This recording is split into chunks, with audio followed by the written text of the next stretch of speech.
इस लेक्चर में जो है हम 6th चैप्टर से रिलेटेड न्यूमेरिकल करेंगे, ठीक है। और 6th चैप्टर हमारा है अबाउट कैपेसिटर्स एंड इंडक्टर्स। तो कैपेसिटर्स और इंडक्टर्स की जो भी थ्योरी है या जो उनसे रिलेटेड फार्मूलाज हैं या जो उनकी कैरेक्टरिस्टिक्स हैं वो सारी की सारी जो है इस टेबल में समराइज्ड है, ठीक है। तो टेबल का जो टाइटल है important characteristics of basic elements. यहाँ पे हमने जो है बेसिक एलिमेंट्स में रजिस्टर को भी कंसिडर किया हुआ है कि अगर हम पहले जो है रजिस्टर के फार्मूलाज थोड़ा रिवाइज कर लें तो अब कह रहा है कि अगर आपको रजिस्टर में वोल्टेज फाइंड आउट करनी है in the form of current तो आपके पास क्या है V is equal to IR। लेकिन अगर current through resistor find out करना है तो simply I is equal to V over R है। अच्छा, अब रजिस्टर में जो है एनर्जी स्टोर नहीं होती तो एनर्जी का फार्मूला नहीं होता उसके लिए, लेकिन पावर डिसिपेट होता है। तो हमारे पास रजिस्टर में जो है पावर डिसिपेशन का फार्मूला IV या फिर I² R होता है या फिर V² डिवाइडेड बाय R होता है। और सीरीज़ में जो है रेजिस्टेंस ऐड होती है, पैरेलल में जो है रेजिस्टेंस कम होती है। तो अगर हमारे पास दो रेजिस्टर्स हैं तो उनके लिए जो है ये सिंपल फार्मूला होता है R1 multiplied with R2 divided by sum of R1 plus R2। अच्छा, अब ये वाली पॉइंट इम्पोर्टेंट है कि अगर हमारा रेजिस्टर जो है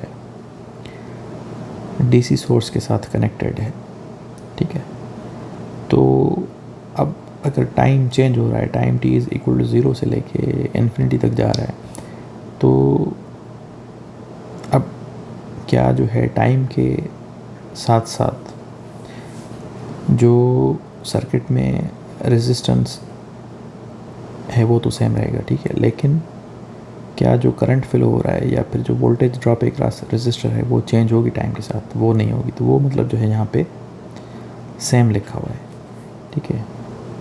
अच्छा, अब ये प्रॉपर्टी है कि circuit variable that can not change abruptly,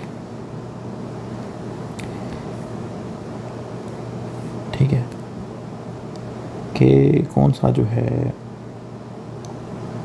variable मतलब सर्किट वेरिएबल मतलब जैसे हम जो है I और V यहाँ पे कंसिडर कर रहे हैं कि वो जो है एकदम से चेंज हो जाए। तो रेजिस्टिव सर्किट में जो है दोनों ही जो है एकदम से चेंज होते हैं। यहाँ पे क्योंकि कैन नॉट लिखा हुआ है तो इसलिए यहाँ पे लिखा हुआ है नॉट एप्लीकेबल, क्योंकि रेजिस्टिव सर्किट में वोल्टेज और करंट जो है दोनों एब्रप्टली चेंज होते हैं। जैसे ही आप DC सोर्स कनेक्ट करते हैं तो एकदम से जो है वहाँ पे रेजिस्टर से करंट फ्लो होना शुरू हो जाता है और एकदम से वहाँ पे जो है वोल्टेज आ जाती है, वोल्टेज ड्रॉप एक रेजिस्टर आ जाती है। तो और इसी तरह जैसे ही हम जो है वोल्टेज सोर्स डिस्कनेक्ट करेंगे तो वहाँ पे करंट 0 हो जाएगा और वोल्टेज ड्रॉप भी जो है 0 दिखाएगा। अब यही सारी की सारी जो है रिलेशंस हम जो है कैपेसिटर और इंडक्टर के लिए भी देखेंगे। अच्छा, अब कैपेसिटर में जो है जो वोल्टेज होती है, अब क्योंकि कैपेसिटर जो है एनर्जी स्टोरिंग एलिमेंट है तो कैपेसिटर जो है अगर हम उसको जो है उसमें वोल्टेज देख रहे हैं तो हम ये चीज़ भी कंसिडर करते हैं कि क्या वो ऑलरेडी जो है चार्ज तो नहीं है। तो इसलिए मतलब अगर हम उसको जो है टाइम t0 से चार्ज करना स्टार्ट करते हैं तो t0 तक मतलब t0 से पहले तक उसमें कितनी वोल्टेज थी वो हम जो है V ऑफ t0 से शो करते हैं। और फिर जो है हम समेशन करते हैं कि कितना जो है वहाँ पे करंट आया है t0 से लेके t तक इंटीग्रेशन के फॉर्म में, ठीक है, और डिवाइडेड बाय कैपेसिटेंस।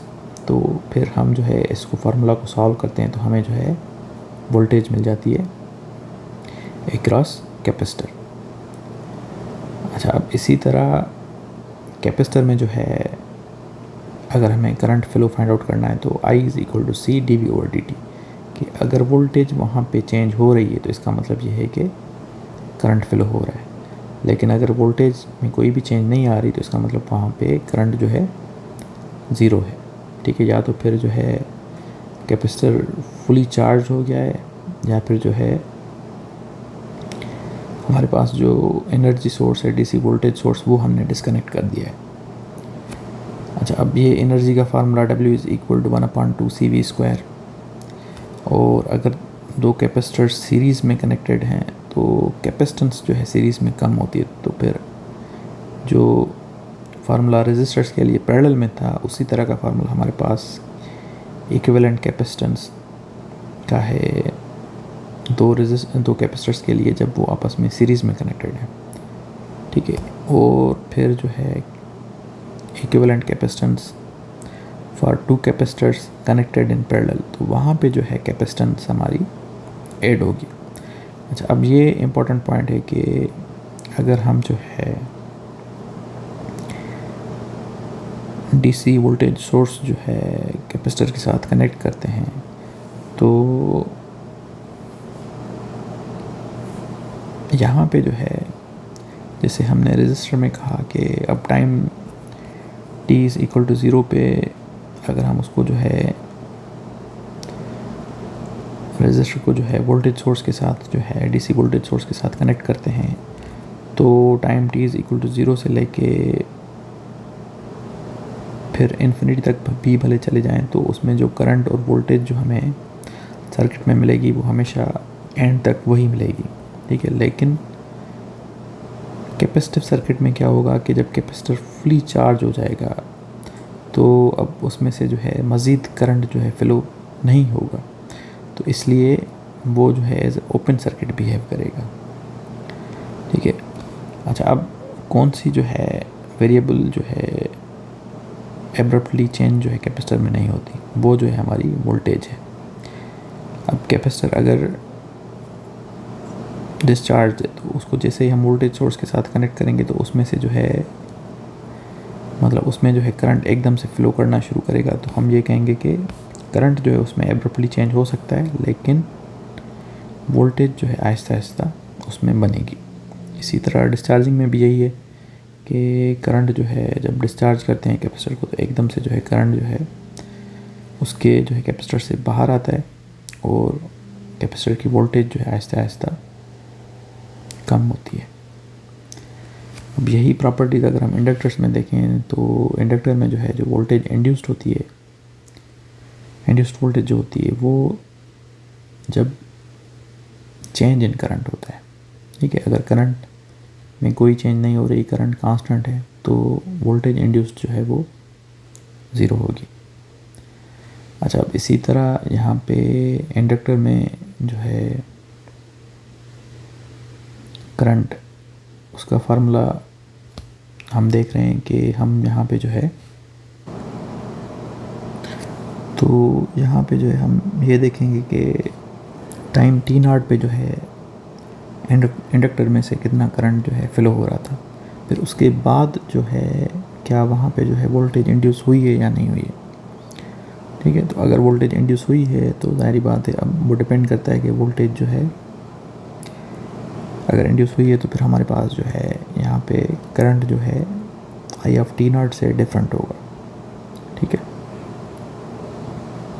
जैसे यहाँ पे कैपेसिटर में जो है हमारे पास इनिशियल वोल्टेज V(t0) है और फिर अगर हमारे पास कैपेसिटर में करंट अगर फ़्लो नहीं कर रहा, करंट अगर 0 है तो वोल्टेज वही सेम रहेगी, लेकिन अगर करंट फ़्लो कर रहा है टुवर्ड्स कैपेसिटर तो फिर जो है उसकी वोल्टेज जो है बढ़ेगी। अब यहाँ पे भी वही चक्कर है कि इनिशियली जो है करंट जो भी हमें गिवन है तो उसके बाद अगर वोल्टेज इंड्यूस नहीं हो रही तो फिर हमारे पास करंट वही सेम रहेगा, लेकिन अगर वोल्टेज इंड्यूस हो रही है, ठीक है, तो फिर हमारे पास जो है करंट की वैल्यू चेंज होगी। अच्छा, उसके बाद इंडक्टर में जो है एनर्जी का फार्मूला है, पावर का नहीं होता। इसी तरह कैपेसिटर में भी जो है हमारे पास पावर का फार्मूला नहीं होता। तो एनर्जी जो है 1/2 Li² है और इंडक्टेंस जो है सीरीज़ में उसी तरह बिहेव करती है जैसे रेजिस्टर्स जो है सीरीज़ में बिहेव करते हैं कि मतलब इंडक्टेंस हमारी यहाँ पे बढ़ती है, सम होती है, और पैरेलल में भी जो है रेजिस्टर्स की तरह जो है इंडक्टेंस कम होती है। दो इंडक्टर्स के लिए हमारे पास जो इक्विवेलेंट इंडक्टेंस का फार्मूला है L1 × L2 divided by sum of L1 + L2। ठीक है। अच्छा, अब जब डीसी वोल्टेज हम अप्लाई करते हैं तो इंडक्टर जो है काफ़ी टाइम के बाद जो है, या यूँ कह लें कि time t is equal to infinity पे सपोज़ कर लें, या उससे थोड़ा कम टाइम कंसिडर कर लें कि वो कैसे बिहेव करता है। अब शुरू में जो है इंडक्टर अपोज करता है करंट के फ़्लो को, लेकिन फिर जो है उसमें से आहिस्ता आहिस्ता करंट फ़्लो होना शुरू हो जाता है और फिर उसकी अपोजिशन जो है कम होती जाती है। ठीक है, तो फिर उसके बाद बिल्कुल एंड में जो है कुछ मुनासिब टाइम के बाद वो अब सर्किट टू सर्किट डिपेंड करता है, वो फिर जो है इंडक्टर हमारा as a short circuit behave करता है। और इंडक्टर में जो है कौन सी क्वांटिटी एब्रप्टली चेंज नहीं हो सकती, वो जो है हमारे पास करंट है, क्योंकि इंडक्टर की यही प्रॉपर्टी है कि वो अपोज करता है चेंज इन करंट। तो ये जो है सारी कैरेक्टरिस्टिक्स हैं इन कंपोनेंट्स की एंड फार्मूलाज हैं, और यही हम जो है यूज़ करेंगे इस चैप्टर के सारे न्यूमेरिकल सॉल्व करने के लिए। तो यहाँ पे जो है ये पहला एग्जाम्पल है कि हमें जो है charge stored on 3 picofarad capacitor find out करनी है, और जब हमने जो है उसको 20 वोल्ट डीसी वोल्टेज सोर्स के साथ कनेक्ट किया हुआ है।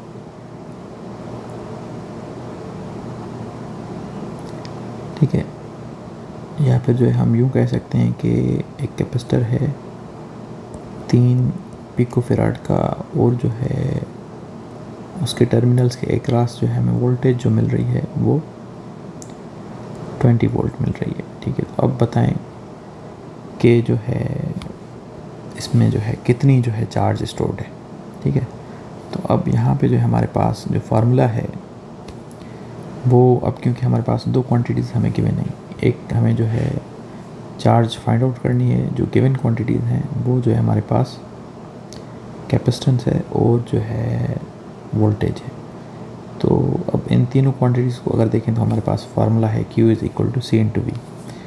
तो C जो है हमारे पास 3 पिको है और वोल्टेज 20 वोल्ट है, तो फिर हमारे पास जो है चार्ज जो है 60 पिको कूलम्ब आ गई है। सेकंड पार्ट में हमें कह रहे हैं कि आप energy stored in the same capacitor find out करें।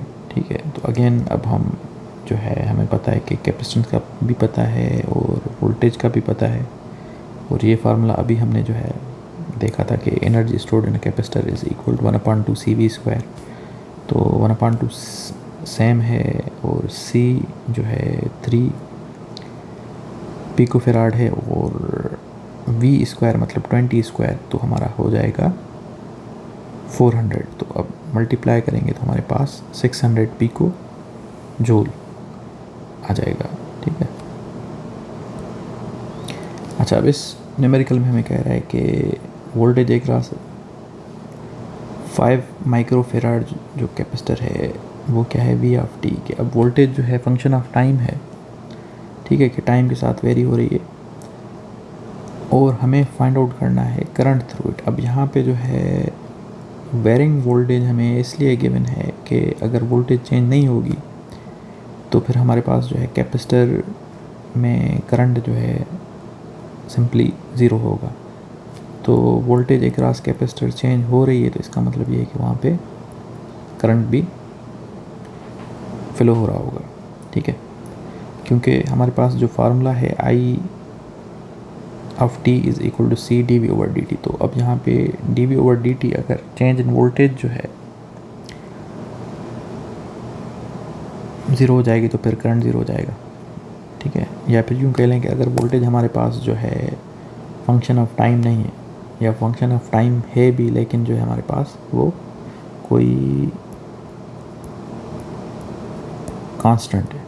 ठीक है, तो कांस्टेंट का जो डेरिवेटिव होगा वो हमारे पास ज़ीरो होगा, तो उस वजह से फिर हमारे पास करंट भी जो है ज़ीरो हो जाएगा। तो अब क्योंकि वोल्टेज यहाँ पे डिपेंड कर रही है टाइम पे, तो हम जो है यहाँ पे इसका जो है cos का डेरिवेटिव लेंगे।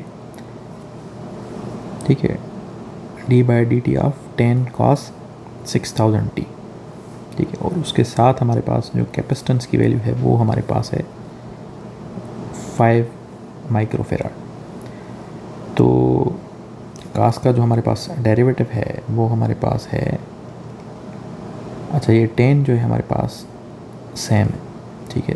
कास का डेरिवेटिव हमने फाइंड आउट किया है साइन 6000t, और फिर जो है हमारे पास यहाँ पे जो है माइनस भी जो है उसके साथ आती है, और उसके अलावा जो है हमारे पास एंगल का जब डेरिवेटिव हम लेते हैं तो 6000t का डेरिवेटिव हमारे पास 6000 आ जाएगा।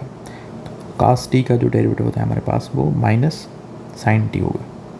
तो इस वजह से यहाँ पे ये चीज़ हमारे पास बन रही है। उसके बाद मल्टीप्लिकेशन करेंगे तो फिर आंसर में हमें जो करंट भी मिलेगा वो इन दी फॉर्म ऑफ टी मिलेगा, कि वहाँ पे वो करंट भी जो है चेंज हो रहा है टाइम के साथ। अच्छा, अब ये जो है हमारे पास थर्ड न्यूमेरिकल है कि वोल्टेज हमें जो है फाइंड आउट करनी है, ठीक है। वोल्टेज हमें फाइंड आउट करनी है अक्रॉस 2 माइक्रोफैराड कैपेसिटर, और करंट जो है वहाँ पे जो फ्लो कर रहा है थ्रू कैपेसिटर वो जो है फंक्शन ऑफ टाइम है, ठीक है। और जो है 6e−3000t मिली एम्पियर है। तो वोल्टेज का फार्मूला हमें पता है, ठीक है। ये वाला वोल्टेज का फार्मूला है जिसमें v(0) जो है हम ये कंसिडर करते हैं कि अगर इनिशियली जो है कैपेसिटर चार्ज है या नहीं है, तो वो हमें यहाँ पे कंडीशन मिली हुई है कि इनिशियल कैपेसिटर वोल्टेज इज़ 0, की मतलब v(0) इज़ इक्वल टू 0। अच्छा, अब यहाँ पे जो है हम आई की जगह पे करंट जो है हमारा वो रखेंगे 6e−3000t, ठीक है। और हम इंटीग्रेशन कर रहे हैं फ्रॉम 0 टू t, क्योंकि हमें कोई पर्टिकुलर टाइम वो नहीं बता रहा कि किस टाइम तक जो है आप फाइंड आउट करके बताएं कि कैपेसिटर के अक्रॉस वोल्टेज कितनी बन जाएगी। तो हम जो है वही वोल्टेज भी जो है t के फॉर्म में फाइंड आउट कर रहे हैं। तो हम जो है यहाँ पे v रखें, या फिर उससे ज़्यादा बेहतर है कि हम v(t) रखें। तो यहाँ पे जो है 1/c मतलब 1/2 × 10⁻⁻⁶, क्योंकि कैपेसिटेंस जो है हमारे पास 2 माइक्रोफेराड है। ये हमने यहाँ पे करंट की वैल्यू रखी। अब एक्सपोनेंशियल की जो इंटीग्रेशन होती है वो जो है सेम होती है, और उसके साथ साथ जो है हमारे पास उसका जो पावर होता है उसका जो है हमें डेरिवेटिव फाइंड आउट करके डिवाइड करना होता है। तो -3000t का जो डेरिवेटिव होगा वो हमारे पास -3000 होगा, ठीक है। बाकी जो है हम मल्टीप्लिकेशन डिवीज़न करेंगे और लिमिट्स पुट करेंगे, तो फिर हमारे पास ये वाला आंसर आ जाएगा। अच्छा, अब ये चौथा जो न्यूमेरिकल है इसमें कह रहा है कि आप करंट फाइंड आउट करें थ्रू 200 माइक्रोफेराड कैपेसिटर, और उसकी जो वोल्टेज है वो जो है आपको मैथमेटिकली भी दी हुई है और जो है ग्राफिकली भी दी हुई है, कि मतलब यही मैथमेटिकल जो इक्वेशन है वो इस जो है ग्राफ को रिप्रेजेंट कर रही है, ठीक है। कि हमारे पास टाइम 0 से लेके 1 तक ये वाली लाइन है, ठीक है। अब इसमें हम देख रहे हैं कि स्लोप जो है इसका 50 है, कि यहाँ पे जो है टाइम 1 सेकंड बढ़ रहा है और वोल्टेज जो है 50 वोल्ट हो रही है।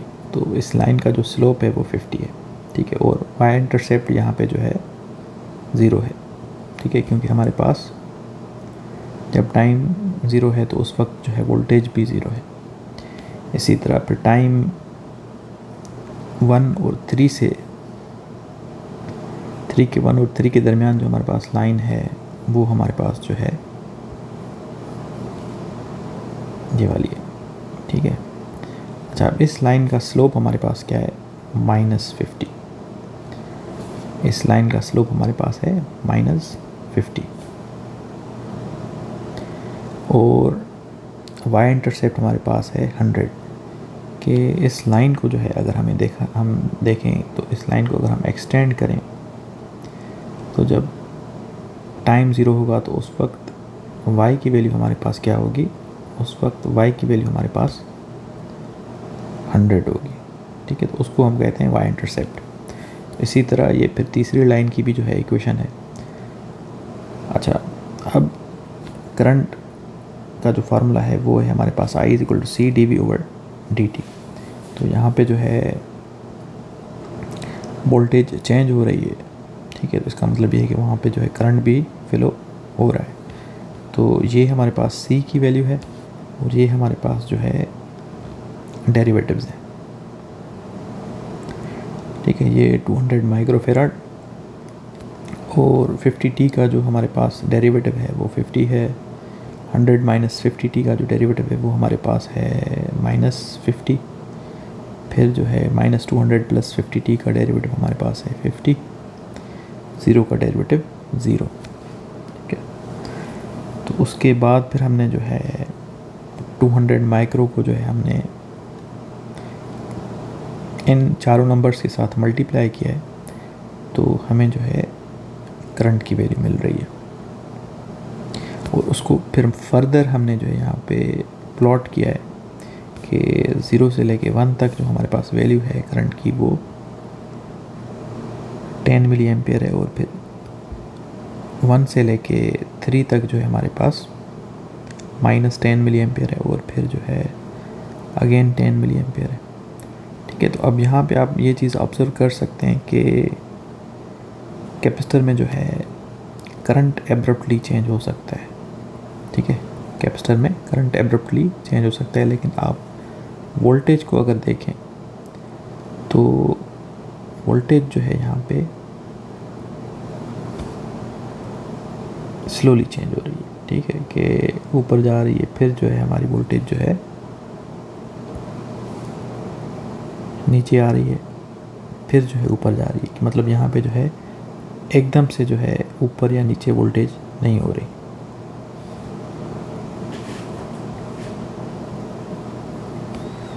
अच्छा, अब जो हमारे पास एग्जांपल 6.5 है, हमें जो है फाइंड क्या करना है, energy stored in each capacitor.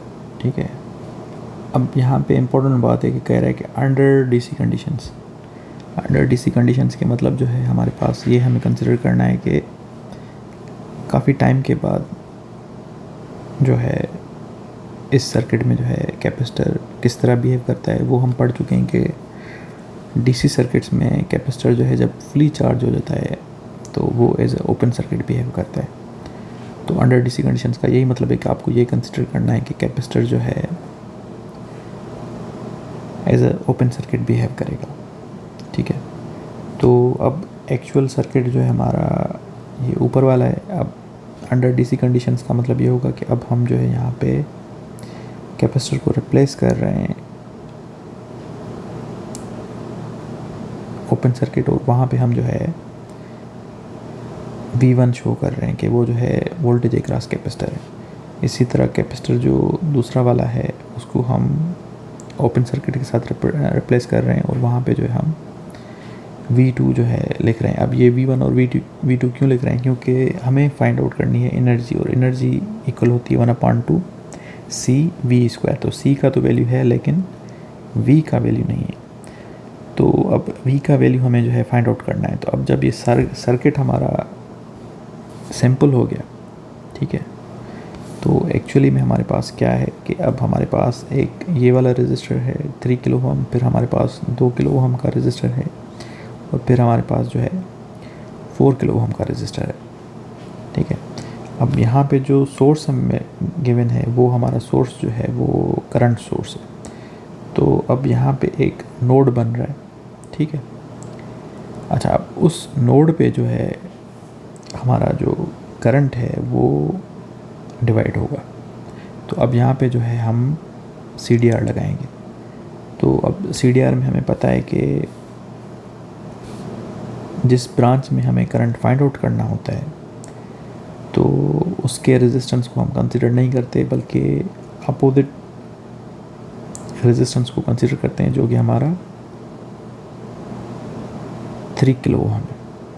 ठीक है,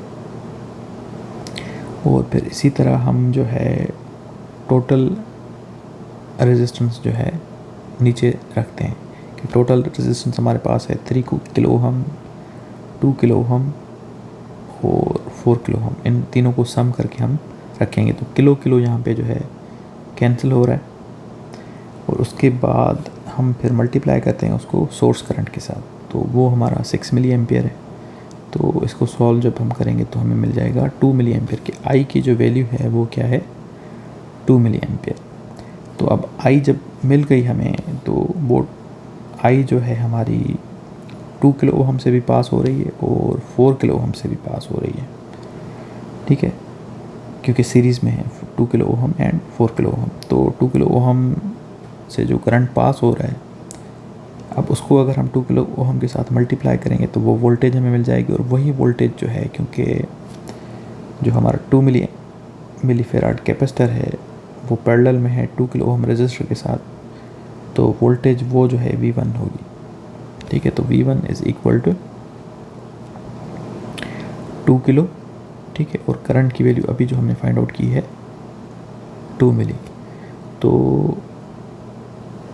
2 किलो और 2 मिली, तो मिली और किलो कैंसिल हो जाएगा, फिर हमारे पास 4 वोल्ट आ जाएगा। इसी तरह V2 जो है, अब वहाँ पे भी जो है हमारे पास करंट सेम है, ठीक है, और वहाँ पे जो है हमारा रेजिस्टेंस जो हमारे पास आ रहा है पैरेलल में कैपेसिटर के, वो है हमारा 4 किलो ओम, ठीक है, कि 4 किलो ओम के अक्रॉस जो भी वोल्टेज बनेगी वही वोल्टेज जो है हमारी कैपेसिटर पे भी होगी, जो हमारा कैपेसिटर 4 मिली फेराड है, ठीक है, कि ये जहाँ पे जो है 4 किलो ओहम है, ठीक है, तो जो वोल्टेज यहाँ पे 4 किलो ओहम पे होगी वही वोल्टेज जो है हमारी इस 4 मिली फेराड कैपेसिटर पे भी होगी।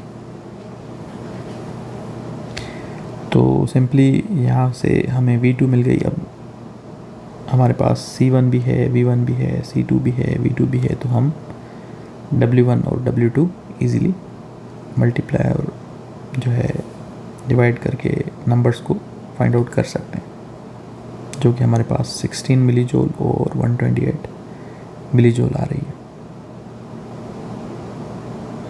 अच्छा, अब इस न्यूमेरिकल में हमें जो है इक्विवेलेंट कैपेसिटेंस फाइंड आउट करनी है। तो इक्विवेलेंट कैपेसिटेंस हमें जो है cross terminal A and B find out करनी है। तो हम यहाँ से लेफ्ट हैंड साइड से स्टार्ट करेंगे, तो हम देख रहे हैं कि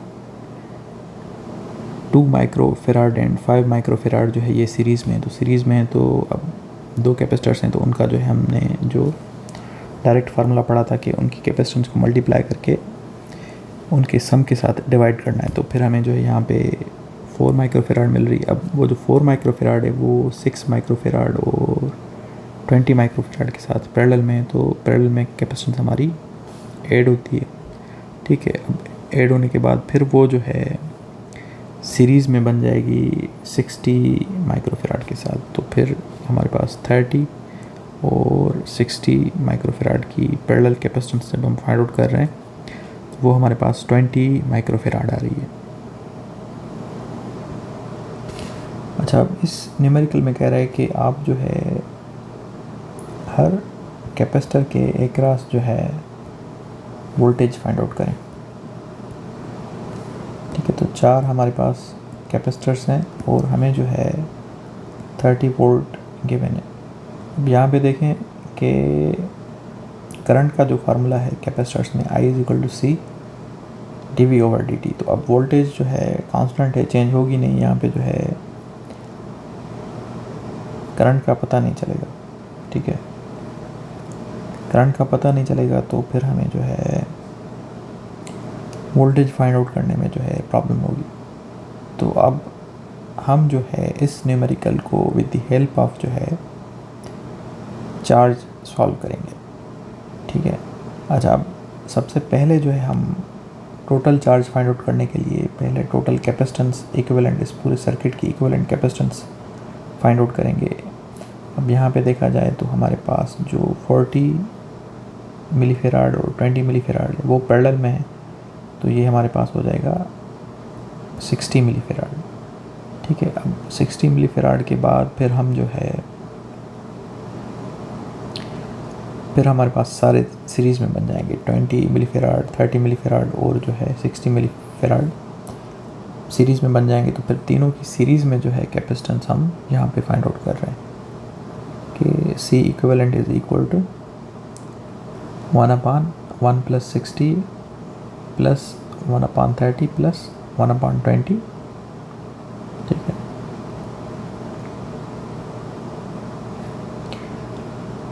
अब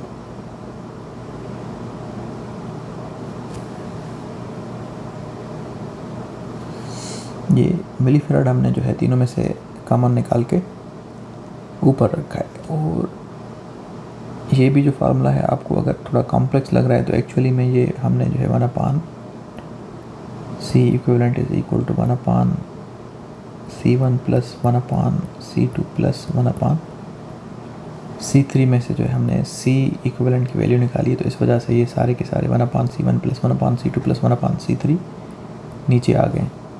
ठीक है, तो सिंपली हम नंबर्स को सॉल्व करेंगे तो हमें जो है 10 मिली फेराड मिल रहा है। तो अब ये इक्विवेलेंट कैपेसिटेंस है, तो अब टोटल चार्ज जो है हमारे पास क्या बनेगी, Q is equal to C into V। तो C इक्विवेलेंट जो है हमारे पास है, V भी है, Q भी है। Q फाइंड आउट करना है, तो हमें जो है चार्ज जो है 0.3 कूलम मिल गई कि इन सब कैपेसिटर्स पे जो है जो चार्ज जा रही है इस सर्किट में, टोटल चार्ज, ठीक है, वो 0.3 कूलम के मतलब वो चार्ज यहाँ से जो है फ्लो होगी सीरीज़ में, फिर यहाँ पे जो है वो चार्ज डिवाइड होगी।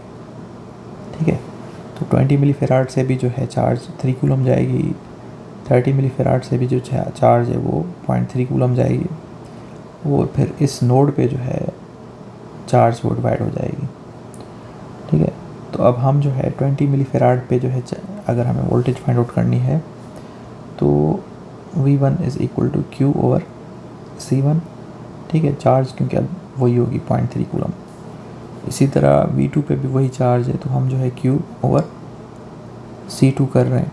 ठीक है, तो V2 भी मिल गया। अब V3 जो है, ठीक है, अब V3 जो है एक्चुअली में वोल्टेज है जो कि अक्रॉस जो है हमारे पास 40 मिली फेराड भी है और 20 मिली फेराड भी है। तो हम जो है क्या करेंगे, अब हमारे पास वो दोनों पैरेलल में है तो वोल्टेज सेम है दोनों में।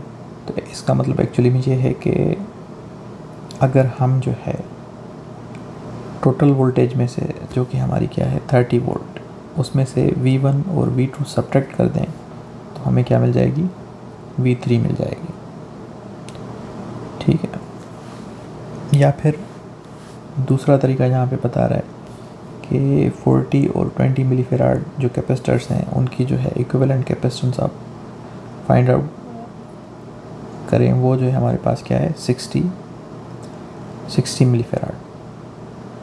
तो अब वहाँ पे जो है वोल्टेज जो है उन दोनों कैपेसिटर्स पे जो हमारे पास आ रही है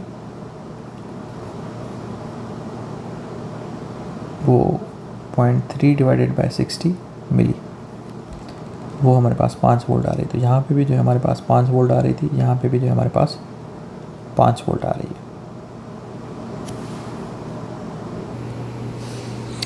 अच्छा, अब 6.8 एग्जाम्पल में जो है कह रहा है कि करंट थ्रू इंडक्टर जो है 0.1 हेनरी जो इंडक्टर है वो हमारे पास है I of t is equal to 10t e power -5t। ठीक है, तो यहाँ पे जो t है वो 2 बार यूज़ हो रही है। ठीक है, find voltage across inductor and energy stored in it. तो हमें पता है कि वोल्टेज फाइंड आउट करने के V is equal to L di और dt है। अच्छा, अब यहाँ पे di और dt जब करेंगे तो क्योंकि t हमारे पास 2 मरतबा है तो हम जो है derivative of u into V वाला फार्मूला लगाएंगे कि u सेम रखेंगे, v का डेरिवेटिव करेंगे, फिर v सेम रखेंगे और u का डेरिवेटिव करेंगे। तो वो हमने जो है यहाँ पे एल की वैल्यू रखिए, ठीक है, और जो है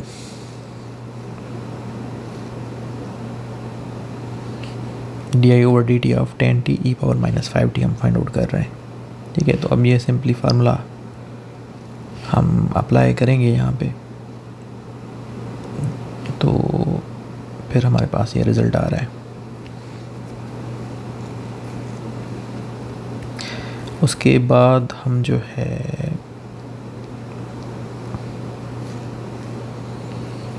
करंट है हमारे पास, एल की वैल्यू भी है,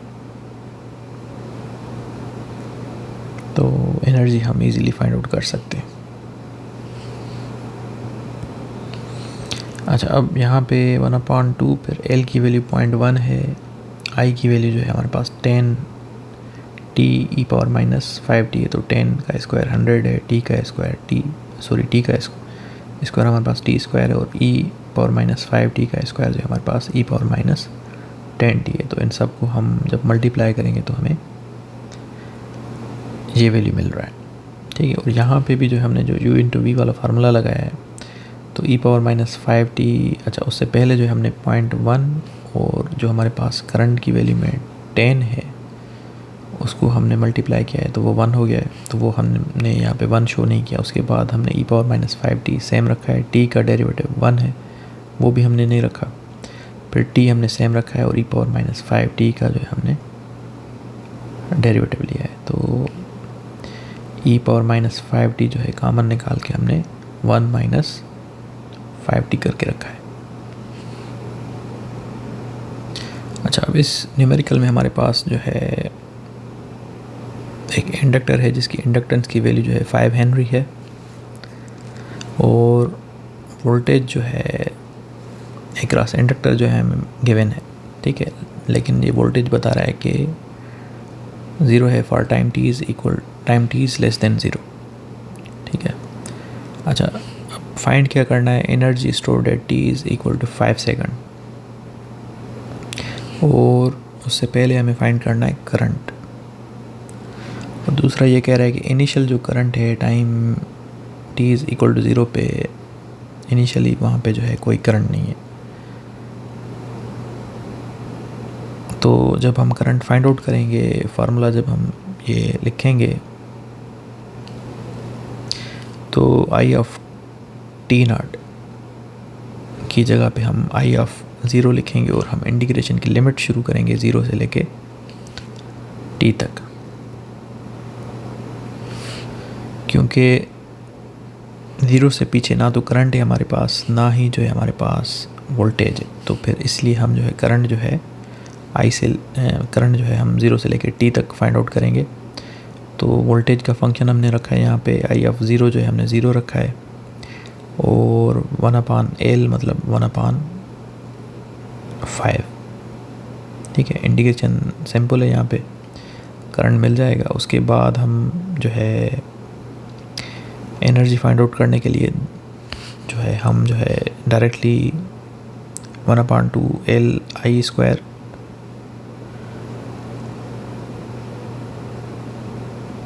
जो है वो भी कर सकते हैं, और हम जो है पावर को इंटीग्रेट करेंगे तब भी जो है हमें एनर्जी मिल जाएगी।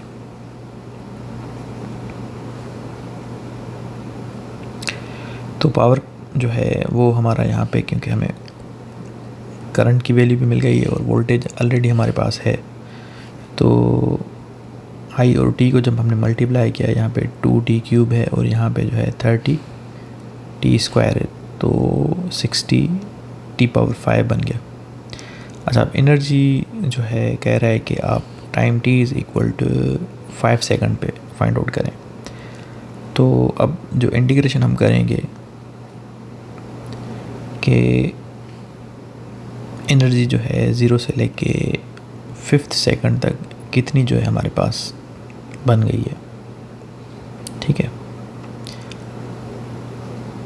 तो वो हमारे पास आ रही है 156.25 किलो जूल। या फिर हम सिंपली जो एनर्जी 1/2Li² है, तो हम जो है Li² of t at t t is equal to 5 find out करेंगे और फिर जो है हम li square of 0 find out करेंगे। ठीक है, तो वहाँ पे भी जो हमें सेम आंसर मिलेगा।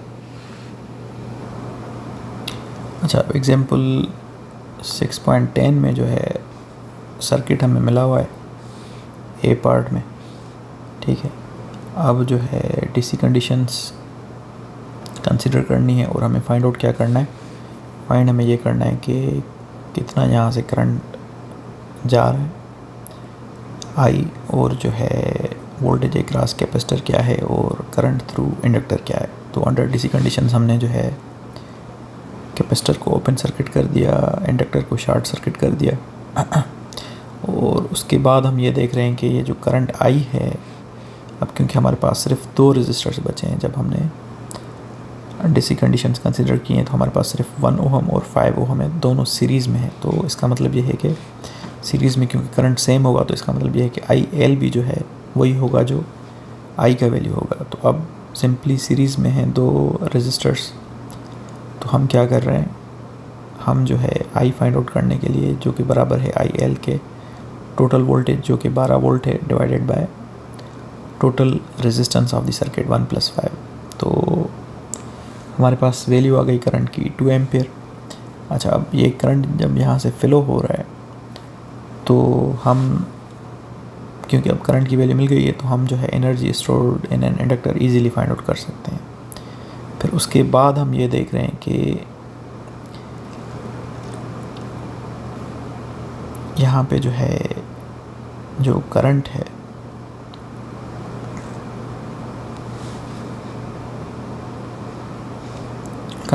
आई या आई एल, वो जो है 5 ओहम से भी जो है पास हो रहा है। तो वो जो 5 ओहम है वो इन पैरेलल है विद कैपेसिटर। ठीक है, जो ओपन सर्किट हमने कंसिडर किया है कैपेसिटर का, उसके पैरेलल में है।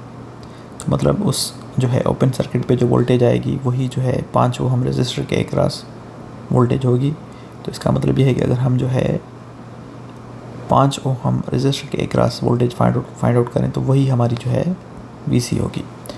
तो VC is equal to 5 ohm into I या फिर IL, दोनों को मल्टीप्लाई किया तो हमें 10 वोल्ट मिल गया। तो VC मिल गई, तो इसका मतलब ये है कि हम जो है 1/2 CV स्क्वायर की हेल्प से जो है एनर्जी स्टोर्ड इन कैपेसिटर भी इजीली फाइंड आउट कर सकते हैं, जो कि 50 जूल है। अच्छा, अब ये न्यूमेरिकल बहुत ही आसान है। 6.11 just equivalent inductance find out करनी है। तो हम जो है राइट हैंड साइड से स्टार्ट करेंगे। 3 इंडक्टर्स जो है आपस में सीरीज़ में हैं, तो उनकी टोटल इंडक्टेंस हमारे पास आ रही है 42 हेनरी। फिर वो 42 हेनरी जो है 7 हेनरी के साथ पैरेलल में है। तो हमारे पास ये जो फार्मूला है 7 × 42 डिवाइडेड बाय सम ऑफ 7 + 42, तो फिर हमारे पास 6 हेनरी आ रहा है। और फिर जब ये 6 हेनरी हमें मिल गया, वो जो है हमारा सीरीज़ में बन जाएगा विथ 4 हेनरी एंड 8 हेनरी। तो इन सब को जब हम सम करेंगे 4, 6, 8, तो हमारे पास टोटल इक्विवेलेंट इंडक्टेंस जो है 18 हेनरी आ रही है। अच्छा, अब एग्जांपल जो 12 है उसमें सर्किट हमें गिवन है और जो है करंट की वैल्यू भी गिवन है। ठीक है, करंट की वैल्यू भी गिवन है। उसके बाद हमें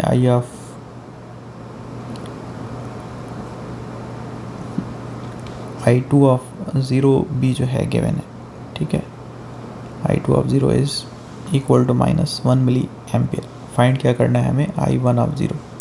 अच्छा, अब I1 ऑफ 0 फाइंड आउट करना है। तो हम अगर सर्किट में देखें तो जो I एंटर हो रहा है वो डिवाइड हो रहा है इन I1 एंड I2। इसका मतलब ये है कि I is equal to I1 + I2। तो हम ये कह सकते हैं कि I of 0 is equal to I1 of 0 plus I2 of 0। अब क्योंकि हमें I2 ऑफ 0 फाइंड आउट करना है, sorry I1 of 0 find out करना है, तो हम जो है I2 ऑफ 0 दूसरी साइड पे लेके जाएंगे, जो कि हमने यहाँ पे इक्वेशन में शो किया हुआ है। तो I1 तो मिल जाएगा, लेकिन उससे पहले जो है हमें I फाइंड आउट करना है कि मतलब I जो हमें मिला हुआ है उसमें t की जगह पे जब हम 0 पुट करेंगे तो I हमें मिल जाएगा जो कि बराबर है 5 मिली एम्पियर। ठीक है, तो यहाँ पे हम जो है वो वैल्यूज़ पुट करेंगे तो हमें I भी मिल गया। अब उसके बाद जो दूसरा पार्ट है उसमें कह रहा है कि आप वोल्टेज भी जो है टोटल फाइंड आउट करें। ठीक है, तो वोल्टेज टोटल फाइंड आउट करने के लिए हमारे पास जो है जो फार्मूला है LdI/dt। तो करंट तो ऑलरेडी मिला हुआ है, लेकिन इक्विवेलेंट इंडक्टेंस हम सिंपली फाइंड आउट करेंगे। तो दो इंडक्टर्स जो है 4 हेनरी एंड 12 हेनरी वो आपस में जो है पैरेलल में है, उनके साथ फिर जो है 2 हेनरी सीरीज़ में है। तो 4 और 12 की जो पैरेलल निकलेगी वो हमारे पास 3 आ रही है, फिर उसके बाद 2 है सीरीज़ में उसके साथ, तो 5 हेनरी मिल गया हमें। ठीक है, अब इंडक्टेंस की वैल्यू हमें मिल गई 5, और I की जब हम डेरिवेशन करेंगे तो हमारे पास आ रहा है 4 - 1 - 10 e⁻−10t। ठीक है, कि 4 ऑलरेडी हमारे पास ब्रैकेट के बाहर है। ठीक है, और जो है e के साथ हमारे पास एक्सपोनेंशियल टर्म के साथ माइनस लगा हुआ है।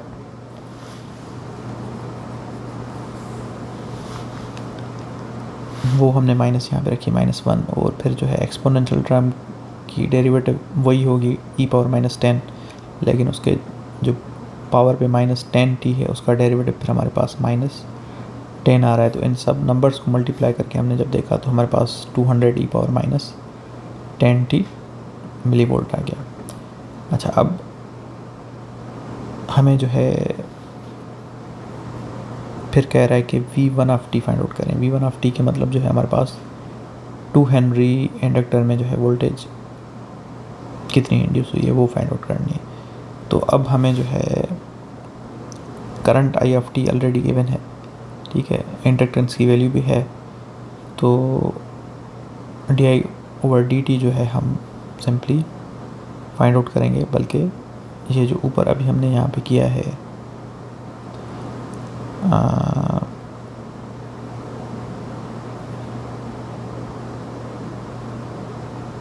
ठीक है,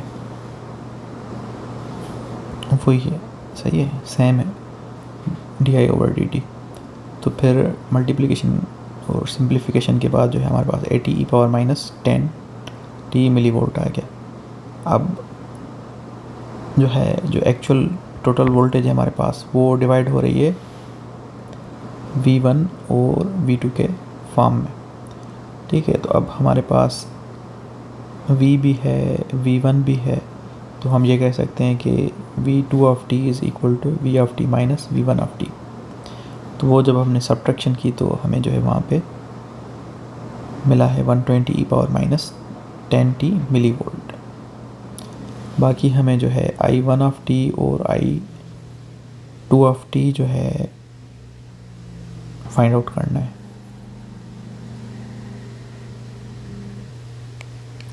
तो I1 और I2 हम यहाँ पे फाइंड आउट कर रहे हैं, जो कि हमारे पास है 1/L। ठीक है, तो L का वैल्यू यहाँ पे 4 है, और यहाँ पे भी 1/L, तो L का वैल्यू हमारे पास यहाँ पे 4 और 12 है। ठीक है, अब दोनों इंडक्टर्स में जो है वोल्टेज जो है वही है V2, तो वही V2 हमने रखी है। और जो है हमारे पास I1 हमने ऑलरेडी फाइंड आउट की है। I1 फाइंड आउट करने के लिए हमें I1 की वैल्यू चाहिए, और I2 फाइंड आउट करने के लिए I2 हमें चाहिए। वो दोनों चीज़ें हमने ऑलरेडी फाइंड आउट कर ली हैं, वो पिछली स्लाइड पे हमने देखी थी। ठीक है, अब इंटीग्रेशन दोनों में जो है सेम होगी, जस्ट हमारे पास 1/12 1/4 डिफरेंट है, और इनिशियल कंडीशंस जो है हमारे पास डिफरेंट है। ठीक है, तो एक्सपोनेंशियल टर्म है उसकी इंटीग्रेशन भी बहुत आसान होती है। तो इंटीग्रेशन के बाद हम सिंपली जो है देख रहे हैं कि हमारे पास जो है I1 ऑफ टी की भी वैल्यू आ गई है और I2 ऑफ टी की वैल्यू भी आ गई है। ठीक है, अच्छा, अगर आप वेरीफाई करना चाहते हैं कि ये करंट वाकई हमने सही फाइंड आउट किया I1 ऑफ टी और I2 ऑफ टी, तो हम जो है अगर हम I1 ऑफ टी और I2 ऑफ टी सम करें तो हमें जो है टोटल करंट मिल जाएगा I ऑफ टी। अच्छा, ये एक एडिशनल प्रॉब्लम है कि ये सर्किट है, हमें जो है VC, ठीक है, VC फाइंड आउट करना है, IL फाइंड आउट करना है और energy stored in a capacitor and in an inductor find out करनी है। ठीक है, तो अब अंडर डीसी कंडीशंस ये हमने ओपन सर्किट यहाँ पे कंसिडर किया है और यहाँ पे जो है इंडक्टर की जगह पे शॉर्ट सर्किट हमने कंसिडर किया है। तो अब सिर्फ हमारे पास दो रेजिस्टर्स हैं जो कि पैरेलल में हैं और यहाँ पे जो है करंट हमारा जो है डिवाइड हो रहा है। तो CDR की हेल्प से जो है हमने करंट फाइंड आउट किया है जो 2 ओहम से जो है फ्लो कर रहा है, क्योंकि हमें उससे IL मिल जाएगी। ठीक है, तो IL हमारे पास जो है 2 एम्पियर है। अब क्योंकि यहाँ पे जो है इंडक्टर शॉर्ट सर्किट है, ठीक है, तो अब यहाँ पे कोई वोल्टेज ड्रॉप नहीं होगी। तो VC जो है इन पैरेलल विथ जो है, अब यहाँ पे इंडक्टर है तो अब इंडक्टर पे कोई वोल्टेज ड्रॉप नहीं हो रही, तो इसका मतलब ये है कि कैपेसिटर पे भी जो है कोई वोल्टेज नहीं है। तो VC is equal to 0 volt. तो अब VC भी मिल गया है हमें, IL भी मिल गया है, तो हम जो है दोनों की एनर्जी जो है इजीली फाइंड आउट कर सकते हैं।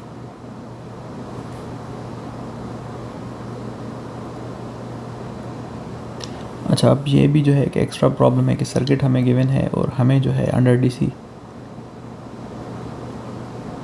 कंडीशंस जो है current through inductor end voltage across capacitor find out करनी है। तो कैपेसिटर को हमने एज ओपन सर्किट कंसिडर किया है, इंडक्टर को हमने शॉर्ट सर्किट के तौर पे कंसिडर किया है। तो अब यहाँ पे बाकी हमारे पास जो है 2 रेजिस्टर्स हैं, दोनों पैरेलल में हैं और यहाँ से जो है हमारे पास करंट सोर्स आ रहा है। तो करंट यहाँ पे जो है डिवाइड होगा।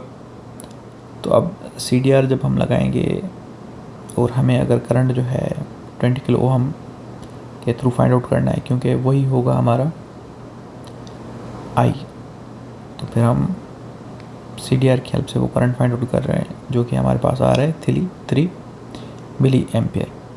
तो अब वो करंट जो है 20 किलो ओहम से जब पास हो रहा है तो वहाँ पे जो वोल्टेज ड्रॉप होगी वही वोल्टेज जो है हमें शो होगी। ठीक है, वही जो है वोल्टेज हमें जो है शो होगी अक्रॉस कैपेसिटर। तो हमने जो है 20 के मल्टीप्लाइड विथ I कर लिया तो हमें वोल्टेज भी मिल गई।